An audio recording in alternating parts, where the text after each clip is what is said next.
You just press play on the Last Breath Huntcast, home of the Huntroversy. We're here to entertain, educate, and engage. And in case you didn't know, you only live once. But if you do it right, once is enough. Don't waste it.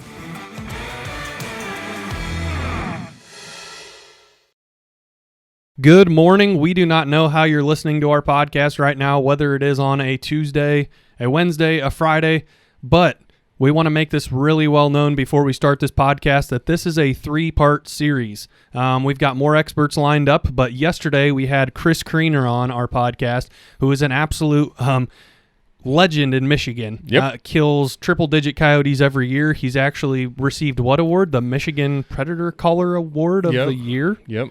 In 2020, he received it from the Michigan Hunter and Fur Trappers Association. I believe that's the correct name, but long story short is the guy is really well known in Michigan, hails from central Michigan. A lot of our fans know him. He works for Pulsar. He has his fingers kind of dipped in a couple different pots with his own show and some other ones. Just a really good guy. So if you haven't tapped into that podcast, rewind one, listen to that. But and that is episode 84. Yep. This is episode 85, in which we're calling a local legend here for us in Illinois by the name of Red, Yellow, Purple, Green. We're calling Ozzie Clements the Coyote Kill Machine. Yep, that's right. And Ozzie's going to give us his take on how he puts down so many coyotes. I know that I myself learned about Ozzie from another person who's a mutual friend of ours that said Ozzie won a coyote tournament in our county, the county that I live in, the county that you and I hunt in. Right. Last year, and he's won a bunch of coyote tournaments locally here in Illinois, Missouri, Iowa, etc. So we're going to give him a call, and like you said, the point of this series is to see what's the special sauce amongst all these coyote hunters. We're asking a prescribed list of questions, which you made, and then we are diving in and seeing, is there any commonalities? What are these guys all doing to put up triple-digit numbers every year and just smoke the shit out of coyotes? And it's interesting because they all are in different kind of areas, if you will. I mean, we were talking to Chris, who's out of Michigan. Ozzie we're literally right in our backyard. Yep. And, man, he sent me some pictures of some of his weekend runs. I mean, it's like 30, 40 coyotes. He's got a hanging barn. Up on a barn, yeah. Oh, my gosh. Mm-hmm. So the guy knows what the hell he's doing. And I talked to him before, yep. And he invests a ton of money and a ton of time in his equipment. So I think it's pretty interesting. And again, as we get done with this series, it's going to be neat to look back us and say, okay, what were the similarities and what were the differences? Because they're all killing a ton of coyotes. Yep. And some of them do it one way, some of them do it the other way. But I think we're going to find some pretty rigid commonalities. Yeah, that they're like, these are 100% things you have to do. These are 100% things you cannot do. Yep. But anyway, we're going to get Ozzie on the line here. Yep. But before we do that, we need to pay the bills. Yeah, that's right. So this podcast this year is presented by Badlands Gear. Really proud to be repping Badlands. They have got 2 different approach styles of camouflage. That is the in-house camo pattern that they've developed. It's kind of like a digital snakeskin, if you will, and it absolutely melts like butter, especially I feel like in that midday time, like during turkey season. If I don't have my eye on you and we're in different places, sometimes I physically have to like regroup, get my binoculars out, and look for you. Because during that midday, it's got some whites and some lighter tones in it. It's not just all those dark tones that you'll see like characteristically on maybe like a traditional pattern. And it melts really well. And like I said, they've got 2 different styles of camo there, and it's Approach and Approach FX. FX is more of the browns in your November shade for the whitetail people that are listening to this. The green stuff, that's the Approach. That's more of your Western early season stuff like that. So check those guys out. Really proud to be working with them. If you want our discount code to get you 25% off of any item on their entire site-wide, check out the Last Breath Inner Circle. That's our Facebook group. And our second partner that's this podcast is presented by is Underwarmer. So this is a really cool system. You heard us talk about it in a couple episodes previously, but it's a budget-friendly heated base layer that just it allows you to be out there a little bit longer. Is this something that maybe you need every single hunt? Probably not. But I'll tell you this much, after playing with them, it's definitely going to be something that I've got in my tote for those bitter cold days where I know I'm going to maybe have an all-day sit. Or maybe I don't want to have the heft of an extra couple base layers, but I want to stay comfortable.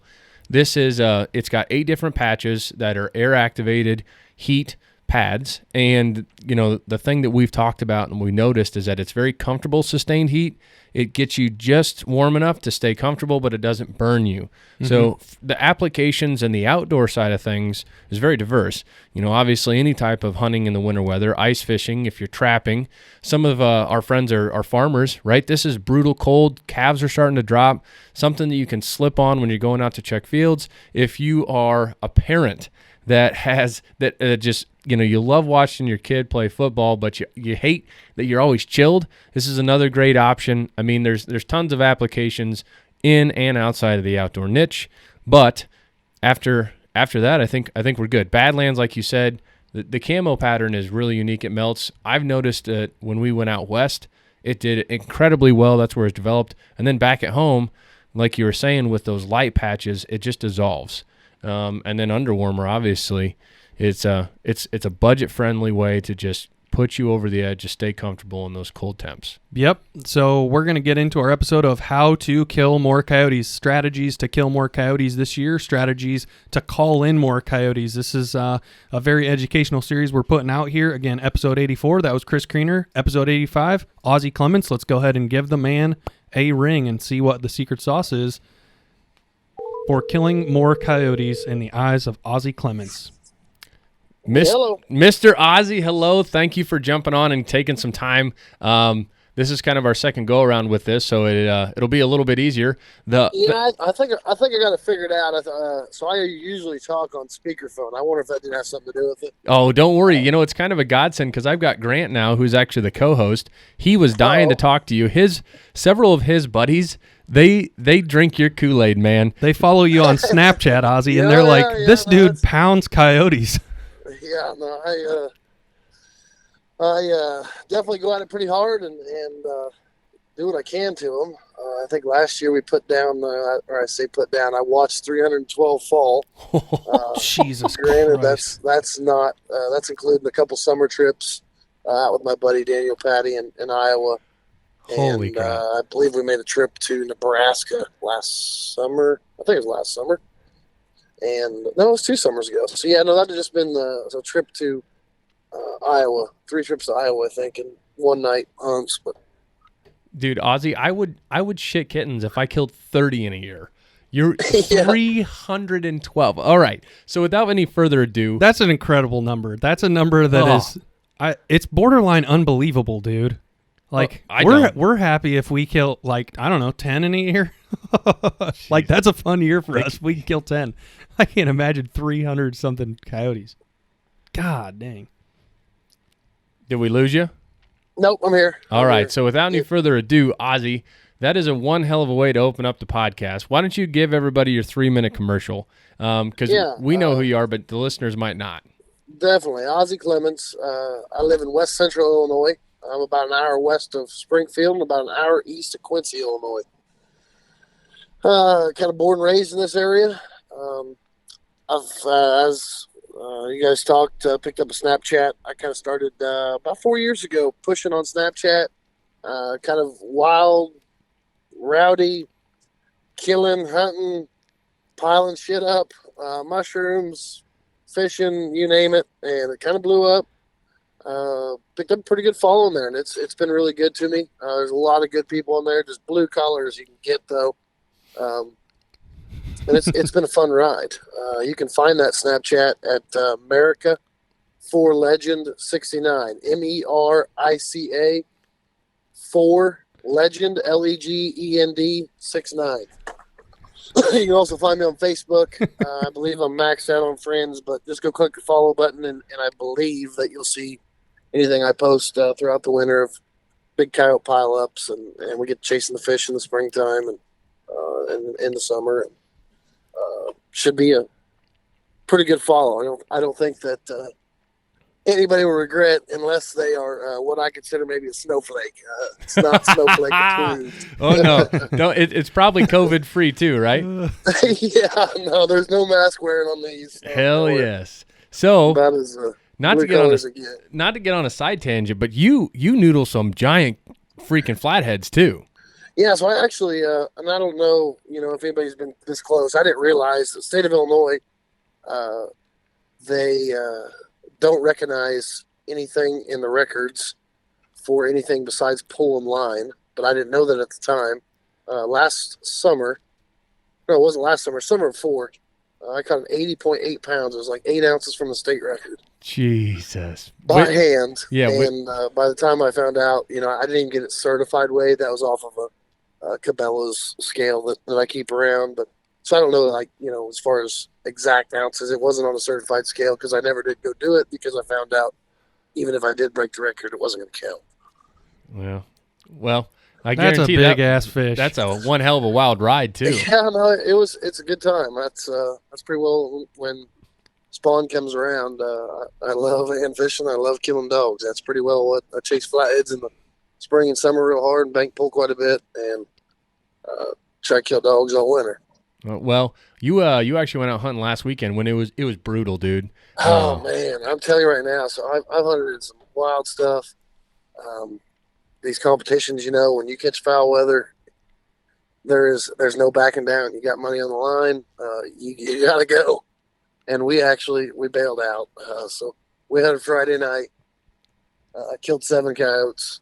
It was -5 degrees, 20-mile-an-hour wind, -20 real feel, snowing. Your face would get wet, cold. I mean, it was brutal.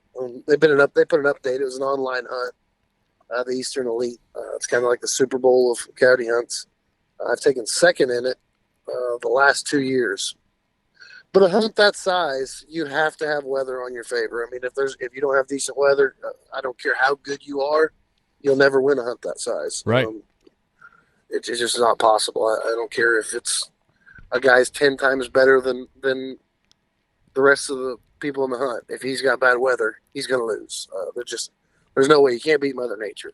Right. Now, I've got a question. We've had a couple other guys that are big competition hunters, and in some states, for example, like in South Dakota, we talked to a gentleman, and he said that almost all of their tournaments, it's required to videotape the harvest or the recovery, and it's also it's like an added bonus, I guess, if you will, if there's a split decision. If you record the actual kills, that it goes towards like bonus points. Is that anything that you've heard up here?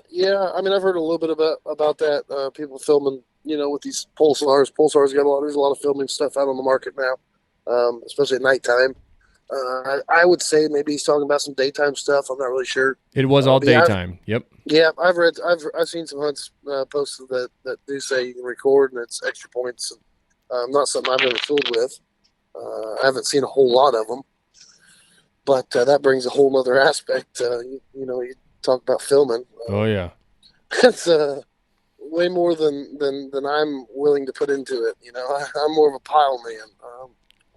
Screw the film. I don't need to show everybody out. Show them at the end of a pile of dogs. Hell yeah, you're the trigger man. So speaking of that, it's for the listeners to understand, you hunt exclusively at night, correct?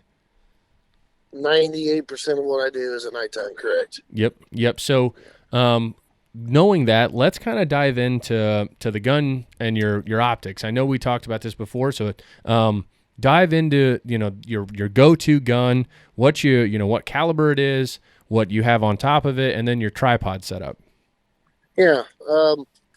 This year I've ran a F4 Defense. I got picked up by F4 Defense. Dave runs it. It's actually a small frame AR-10, which is prior to that I shot a full frame AR-10. It was 8.5 pounds, 8.75 pounds, which is still fairly light for an AR-10, but it still felt big, bulky. I didn't swing it as good. 3 years ago, I shot a 22 Nosler. Shooting running coyotes really well with it. There's a smaller gun, felt good. I went to this AR-10. I never did shoot it quite as good. Just this year, I got picked up by F4 Defense, and they've got a small frame AR-10. They redesigned the lower on these AR-10s. And when you pick this gun up, it comes in at 7.5 pounds with a stainless barrel. It doesn't even have any carbon fiber barrel on it, which I like. You pick this gun up, and it feels super, super dainty feeling. It swings good. It's light when you're packing it around. It's got a 22-inch barrel on it, fluted. Shoots his lights out. I did have a tough time finding ammo that it liked, but once I found that load that it liked, I mean, it's lights out. And it's been a really nice weapon. So that's kind of been my go-to rifle this year. It seems like I've about switched rifles every year. Just kind of keep chasing something new and improved, Yeah. But that's kind of where I landed this year was an F4 Defense 243 small frame AR-10 Now, with a 1 in 10 twist barrel. oh, that's interesting. How heavy is Yeah. the bullet are you shooting? I mean, 243. I'm shooting a 70 grain Sierra Blitz King. I got them cooking about 35, 20-ish. That's fast. It's if you're hunting for fur, I don't suggest a 243. I mean, it's a lot of these guys that are in competitions will shoot 243s because they don't want to chase their critters down. But it is not fur friendly. So if you're looking for a fur friendly gun where you want to put some hides up or go sell some fur, a 243 is not suggested. You'd probably be better off getting a 2250 or a bolt gun of some sort in the, even a 223, 200 yards and in is about all you really probably need. With these thermal optics keep getting better and better, we started stretching them out a little bit and shooting at that 300, 350 range. These 22 calibers, 22 nozzlers, 2250s, they're starting to run out of gas. I'm not saying you won't kill the coyote, and I'm not saying you won't stone some, and just smoke them. It seems like, though, you may have 3 out of 10 at 300 yards, you shoot them with a 22 nozzler, they're going to take off running, and they may crash at 100 yards. Right. Well, in competition, it's all about time. I don't want to chase that coyote 100 more yards or worry about him getting to the brush or to the grass where I got to go track this son bitch down. I want him laying right where I touched him. Yep. And that's kind of why I went to a 243. In my opinion, it's the fastest, flattest round you can put in an AR-10 that has ready available, or ammo. Like there's plenty of ammo for a 243 laying around. Right. And it hits like a freight train. Yeah, I mean, there's definitely some badder stuff out there. You get the 22 Creedmoor and 6 millimeters, and there's a bunch of wild stuff out there that's badder than a 243. But a lot of that stuff you got to hand load. I'm not much on the hand loading. I just want to buy ammo and roll with it. Piss on the hand loading. Yep, I hear you. So me and my partner shot 1,200 rounds last year. I'm not loading 1,200 rounds. Jeez. We shot around at 1,200 rounds together. So what about on top? I know you work with Nuggets Night Vision, correct? Yeah, Casey at Nuggets Night Vision. I'm telling you right now, and some of these listeners may not know me very well, but I'm about as straight as shooters you're going to run into. I'm not plugging anything that's garbage. This is not a commercial. This is not a plug. Casey Cornwell at Nuggets Night Vision is hands down one square dude to fill with. I highly suggest anybody looking for anything in the predator business, there's calls, tripods, not so much guns, but optics, day optics, night optics, you name it. He pretty well get his hands on it, and you will not find anybody better in the predator business. He's square as they get. So what do you run for your optic then? What is the... Go ahead. Currently, last 2 years, I've been running the Trijicon MK360 IR Hunter. It's kind of the Cadillac currently of the thermal world without getting into the $20,000-$30,000 range. You get into some clip-ons. Yeah. I mean, man, and his that Trijicon dude is a pretty penny. I mean, it's yeah. I think the MSRP like $9,000, something like that. Yeah. Jesus. Shit. But I'm here to tell you, boys, it's when you look through one, I guarantee you. I looked through one time and I was buying next. I mean, it's Jesus. I can actually with this even with a lot of thermal scopes, not just Trijicon, I can see better at nighttime than I can in the day. Wow. I mean, nothing blends in, like you got a coyote coming through the grass and you just see his head coming in the daylight. Like you may never see him. In a thermal scope, I could be scanning, swinging by this grass. I'm like, oh shit, there's a coyote, like there he is. Yep. There's just no hiding from thermal. Gosh, that's just That'd be a lot of crazy. fun to do. So we've never done it. I got to play with a thermal rig a little bit when I went out Colorado this year, But really, the thermal failed. So after our first set, for some reason, it would not power back on. But Must have been an ATN. it was not. It was actually. I don't want to bash the company, but it was a FLIR. FLIR. Yep. Yeah. And I tell you what, the guy who owned it, he was pretty hot, but. Yeah, I'll bet so. Yeah. You got a coin on something. Yeah. Supposed to work. Yep. But it was my first time doing it. It was really neat because they had the thermal scope, but then they also had a scanner. So like a binocular. And really, I almost feel, I don't know which one would be more important because I feel like I spent more time in the scanner. And then I would say that if I was new getting into the night game, I would actually, and if I had like a budget, I wanted to ease into it, I would probably buy a scanner before I'd buy anything else. I mean, you could put a red light on your gun or a cheaper night vision and shoot through that. But right. Keeping that stuff off so you can get some stuff called in, I think would be very crucial. I would probably, if I was to suggest somebody, if they could only buy one thing, I would suggest buying like a scanner or a monocular that you can just sit there and scan with. Yep. And that's what they said too, because, really you can call that coyote into freaking 180, 50 yards and then hit him with the light last minute and dust them. So yeah, that's right. There for a while, we got in some fresh ground and stuff was really responding good a couple of years ago. And, we attempted to kill some with a shotgun. They've been coming in that close. Jeez, how far do you think you usually shoot your coyotes? I mean, give or take. Average shots. I say average shots are 150 to 200. But I've got a buddy that Nathan Cushman down at Shelbyville. He's shooting a 25-06 with a 90 grain, and hand loads them, and he's shooting them at 3,700. 37. And he can accurately hit shit at 400 yards. I'll bet on him at 400 at nighttime every time, and I think I would come out ahead. He may miss one here or there, but he's pretty dead with that bolt gun. Jeez. So Grant's gonna ask you about your calls now.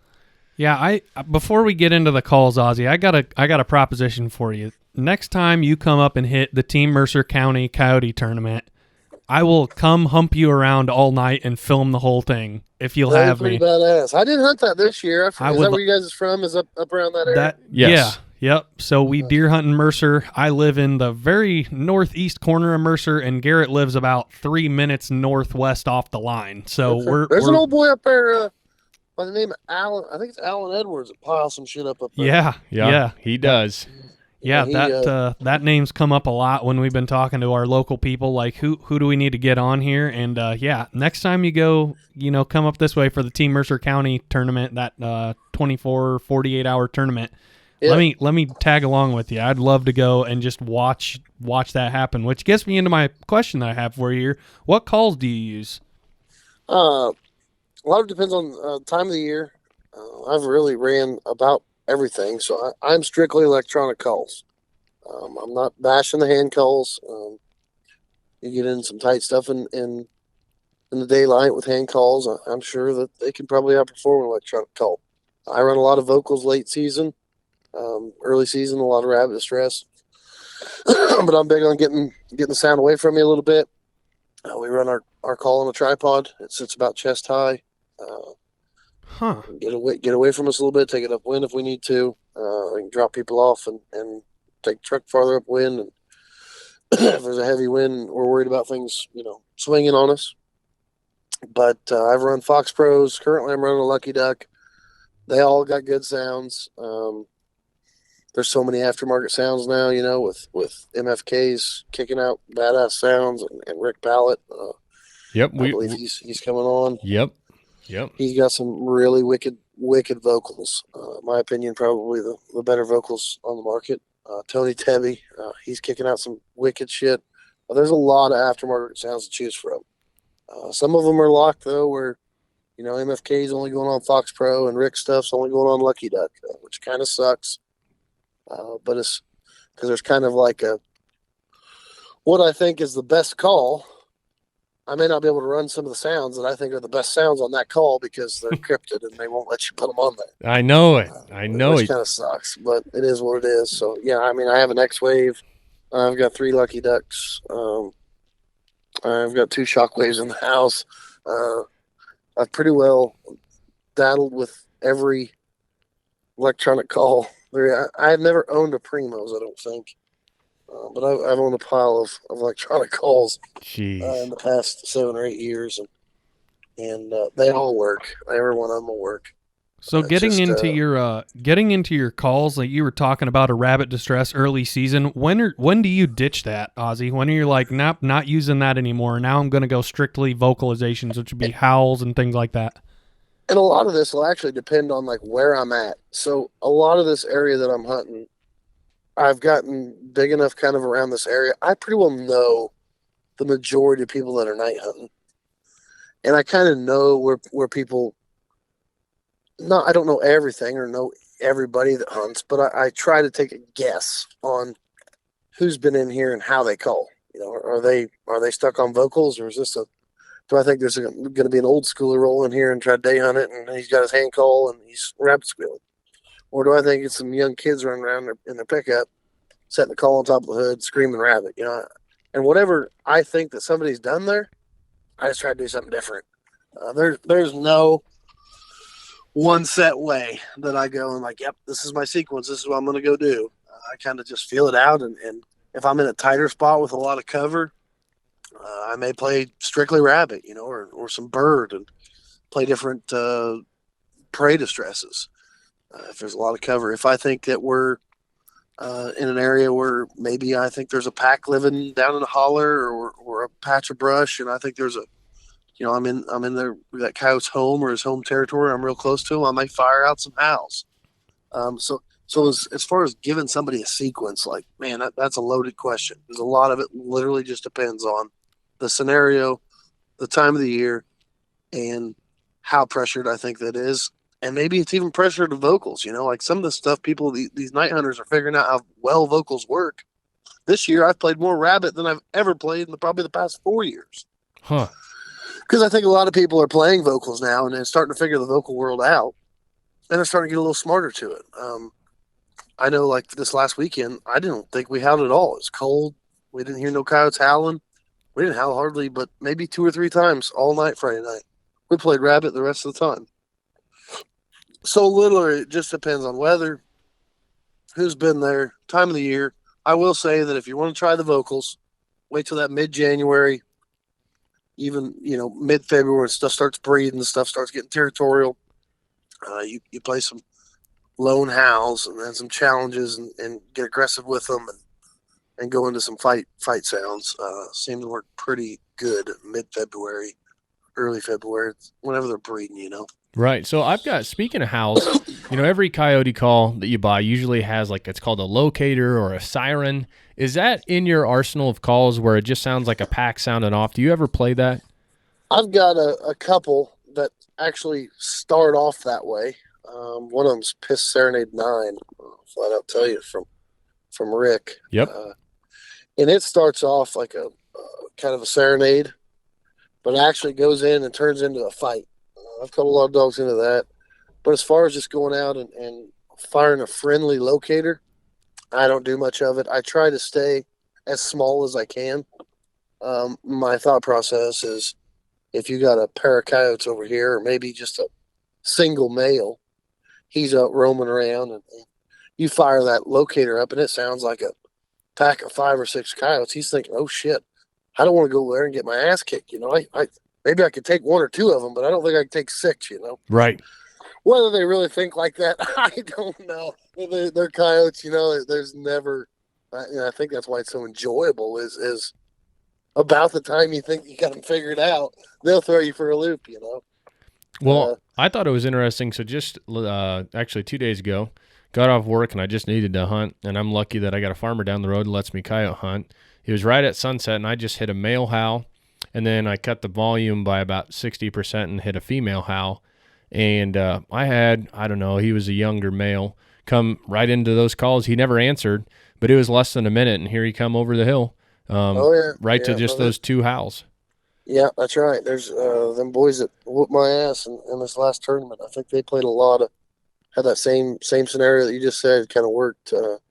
They was down south somewhere and caught some good weather, and they did a lot of locating the night before, I know, or even the week before. They was down there for 6 days locating coyotes. But they that's what they said, or that's what I heard through the grapevines. At least they never flat out told me. It's kind of heard through the grapevines. They was doing a lot of single howls, and they just started rolling. And this is the time of the year when stuff like that works. If you're going to try stuff like that and stick to vocals, that's exactly how I would open up a set that I didn't think's been boogered up. Somebody's been wallering all over it. That's exactly how I would open up also. Right. Sometimes I throw the female first and then the male, but either way, 6-1 one way, half a dozen the other. Well, yeah, I shoot a little baby bullet. I shoot a 204 Ruger, but it's fast and it's flat. Yeah. But you hit it on the head. It is, if you don't hit them in the in the shoulders or the lungs, it's not a forgiving round. You gotta. But you have some nice fur that way. Oh yeah, it's a little bitty baby hole. Just a couple drops of blood. I can send you some pictures of what these 243s are doing to them. It's ugly, man. If you don't make it, sometimes if he's facing you and you try to put it all the way through him, it'll expand inside and do what it's supposed to do. But most of the time, it's going through him, and it's just, especially if you make an angle shot or something that's not just dead center on him, or guts are real soft. It's mangling them. They're not fur friendly. So I highly suggest, if you're wanting to skin your coyotes, do not buy a 243. Well, but if you're wanting to stone them, that's the option. If you're wanting to stone them, that is a hell of an option. It does just put them down. It seems like that no matter where you touch them, very few of them are running off. They may be out there spinning, flopping around on you, which at least you can finish them off, Right. So I think, like you said, it's kind of a loaded question what your atypical scenario is. We covered that you want to feel out the area. You kind of have a good presence or a sense of the pressure around it. But a couple questions just for the listeners. I mean, what's your average stand length? Are you sitting for 10, 15, 20, longer? What's your average length? If we're just pleasure hunting, I would say 15 to 18 minute stand. I'll slow things down a little bit. I'll do a lot of pausing between my sounds. When we're competition hunting, we're doing 8-10 minute stands. Rapid fire. We're just trying to cut the guts out of it. Hard chargers, no hard chargers. We're not waiting for that dog. He can come slinking in. We're going to go try to find 3 more dogs in that time it took him to slink in. We're going to go try to find 3 more that are hard chargers. Right. So do you do you have your caller pretty much running that entire 8 to 10 minutes? Pretty well, yeah. We'll make some 30-second pauses between howls. Kind of try to make it sound somewhat realistic. We'll pause before we kind of get into a fight sound. I'll put some pauses between sounds, but usually run a sound. If I'm running a rabbit distress, I'll run it for 5 minutes, 6 minutes. Let out a couple howls if nothing's coming to the rabbit. Nothing howls back, I'm rolling. Something's howls back, or we get something talking, we're either moving on them or we're going to try to pull them in. So I guess 8-minute stand is a dry stand. So if nothing happens, we don't see anything, we don't hear anything. In that 8 minutes, we're rolling. Yep. In a competition. But if we hear something, we'll work them, or try to get them to keep talking, see if they sound aggressive, if they're not aggressive, if they're young, if they sound, like they're the pack that lives there. We may try to move on them. Maybe they're, maybe their wind's wrong for them, and we're like, oh shit, we don't want to fool these up. Let's move on them. Maybe we got some permission on the other side where we can get on, change the wind up for them and give them a crosswind or get the wind in our face in our favor. Then try to fool with them again. So an 8-minute stand is a dry stand. If we got something working, see something out there, 700 yards, and he's kind of slinking around, we may fool with him a little bit and it may take a little longer. But I would say 8 minutes. If nothing happens in 8 minutes, I'm rolling. Interesting. So let's get into the all-encompassing question here, and that is, what do you think is the most important thing a coyote hunter can do? Put the effort out. This shit don't come easy, and I get a lot of people, on Snapchat and Facebook, ask for tips and tricks and tactics, and there's piles of them. I could sit here and talk to days about it, The bottom line is just put the effort out, learn your animal you're chasing, and the more you do something, the better you're going to get. Amen. I play a scenario of if a guy goes home from work and he plays the drums and watches YouTube videos and obsesses over playing the drums, eventually he's going to be able to play the drums. Pretty You good know, too. Yeah. Yeah, and the more you play them, and the more you watch, and the more you learn, and the more people you talk to, and the more videos you watch, the better you're going to be at the drums. It goes no different than coyote hunting. Put the effort in, get out there, learn, take notes, remember. Just pay attention how shit's acting. You turn the call on and something comes, remember that. Remember that sound. Remember what the wind was like. Remember what the weather was like. Just pay attention and put the effort out. Like nothing comes easy. A lot of people are like, oh shit, he just goes kills these cows. People don't realize, like for that elite, I've got 3 weeks in preparation. Just really even beyond that, like every move I make for the past year has had some sort of thought in my head. We gave up a couple local competitions. We gave them up and traveled out of state to hunt on them, just so we had some ground around here that we knew really well for this big hunt that we had last weekend. Granted, we got our ass kicked, but just putting the effort in, like just out trying, like thinking techniques and strategies, and I would say that the effort, just get out there.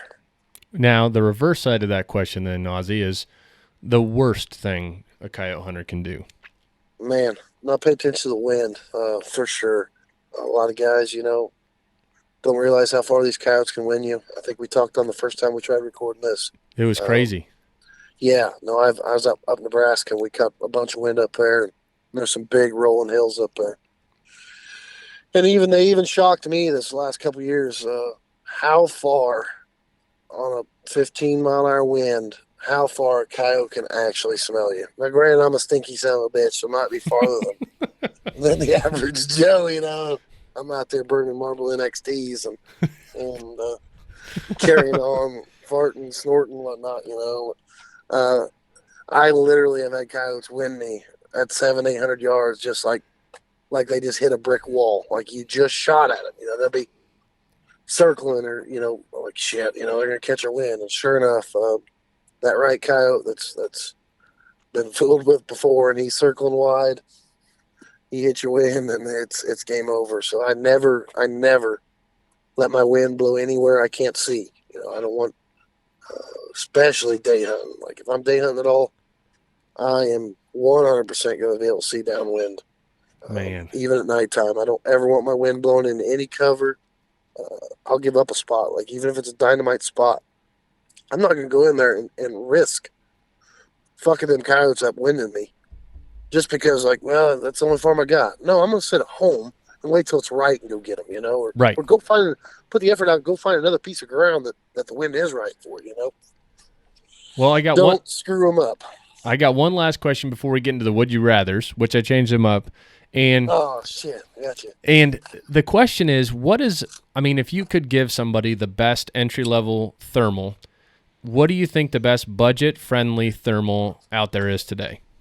I would say Pulsar probably carries. I don't know, man. There's so many companies coming on that, there's a lot of stuff coming on. But current state, probably at Pulsar. There's so many different models. You just have to dig into them to figure out what people's budget is. Sure. But as far as bang for your buck, I would say a Pulsar is probably the best. There's some stuff that's definitely cheaper than that that I highly don't suggest. I don't know if I guess I better keep products than no bashing products. You're okay. You can speak your mind, my friend. Yeah. So like anything ATN, I'd steer clear of the ATN shit. I've heard too many horror stories. I've actually never owned one. People give me shit. You never even owned one. You're bashing ATN. Yeah, I know, but I've done a lot of reading about them. And you're a lot of horror stories on ATN. Yeah. Yep. Envision's really coming out on the market. They're gonna have some entry level stuff. There's really a lot of entry level stuff that a man gets digging into the thermal world. That it's coming hot. There's a lot of thermal coming out on the market. There's a lot of people buying thermal right now, and if I had to pick one right now, I would say a Pulsar. There's some Thermions that are really nice. They've got a lot of different options in the Pulsar world. But really, in any of it would be better than none. Right. So, getting into the would you rathers, I've changed them up a little bit. The first one here is: would you rather shoot one 45-pound coyote in a night or 3 25? Well, 3's not very many. No, I changed it. I'll take the 145 pounder. The Because chances monster. are I'm gonna be in a contest and a 45 pounder probably win big dog, so I'll take it. All right. Well, as long as you don't blow a leg off. yeah, that's right. So the next one is you're in a coyote tournament, okay? The gun that you have to run, you either can use a 22 mag auto, okay? So you have like a semi-automatic 22 mag, or a single shot 243. Oh man, single shot 243, no questions asked. Really? All right. Oh yeah. No, a lot of times, even if you call in a pair of coyotes, you may only get one of them down. Another one may hold up maybe he's 200 or 300 yards behind him. For sure, make that first shot count. No kidding. All right. 22 mag's pretty small. That's you have to really pump them full or really get them close. You got a quick little finger, man. Just pew pew pew pew. Yeah. Maybe if you put a bump trigger in or something. So the next one is this one hasn't changed. Would you rather shoot a wolf or a mountain lion? I'd say a wolf. This one took me a while when you first asked it, but they're both on my bucket list. But I would say a wolf. I'm gonna call them the ultimate predator. Now, would you take your 243 to hunt them, or would you get a different gun? Ooh, that's a good question there. I don't know. I'd have to research that. I mean, the wolves are pretty good size. Like 200 pounds. Yeah, I don't know. A 243 would be enough. I'd probably try to find a bigger gun. Yeah, you definitely wouldn't. You wouldn't want to piss one off. I don't want to chase him. No. So Grant's got the last one for you, Ozzy, and then and we'll go from there. All right, Ozzy. Would you rather shoot 12 coyotes in one day, in one 24-hour period, or 30 in 1 month?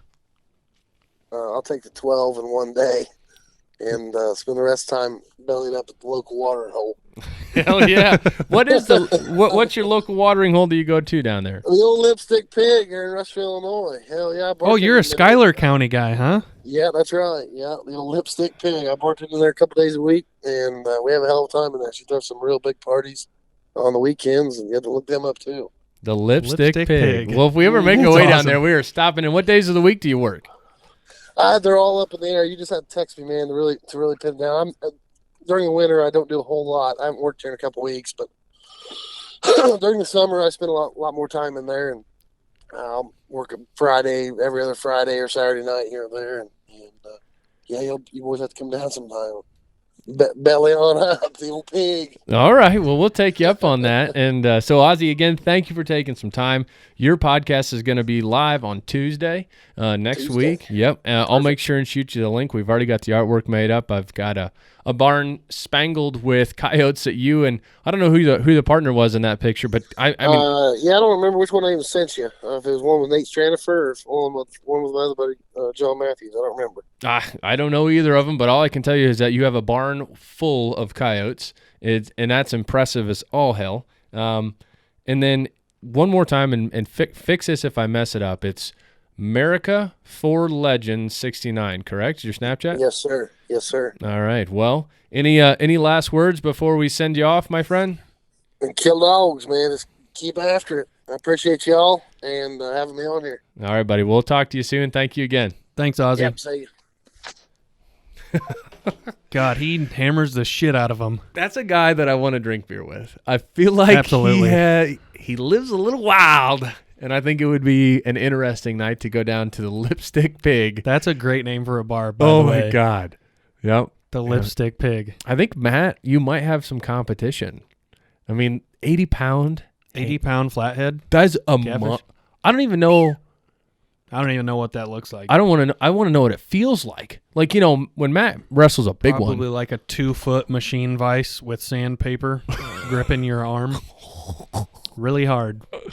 Oh, just a And good old spinning. boy from Rushville, Illinois. Yeah. So again, this was a fan follower request, and we've had a great time talking with Ozzy, and he's hit it on the head. He's a no bullshit, no nonsense guy, blue collar, hardworking. He'll shoot you straight up. And hopefully you guys enjoyed this podcast. We've got some other doozies that we're lined up and can't wait to talk to you or share with you guys. But other than that, we requested these submissions at the Inner Circle. If you guys haven't tapped into the Last Breath Inner Circle on Facebook, I think you guys should be a part of it. That is where we're going to put all of our discount codes for all the companies that we work with, updates on our Last Breath launch party, updates on the season, and, any type of podcast information, questions, a listener call-in podcast that we do, that's where it's going to be first. Yep.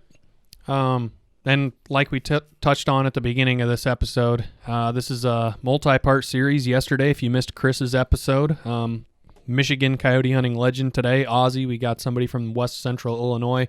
Our next guest on in tomorrow's episode. Like I said, we're launching these all day after day after day after day in a row. Tomorrow's episode, which is 86, is going to be John Collins, which is the host of Tooth and Claw. The guy, not just coyotes, he kills a ton of predators. So can't wait to pick his brain. I think it's going to be really informational. And like I said, just because, when we talk to Ozzy hunts around here. So the input that he gave us, I think, can really be taken to key in the Midwest. And with Chris up in Michigan, he hunts a little bit different country. Take that into consideration. And now when we talk to John, he's going to have advice to compass a large majority of the United States. So it'll be interesting to see just how far he's gone, all the states that he's hunted. He does both day and night hunting, so it'll be really interesting. Yep, absolutely. So thanks for tuning into our How to Kill More Coyotes series. Hopefully you learned a lot in the last two episodes. A reminder, tomorrow morning we'll be right back here again talking to another guest and picking their brain about how to drop more coyotes this winter. Until then, thanks for listening, and do you have anything else? Don't waste it.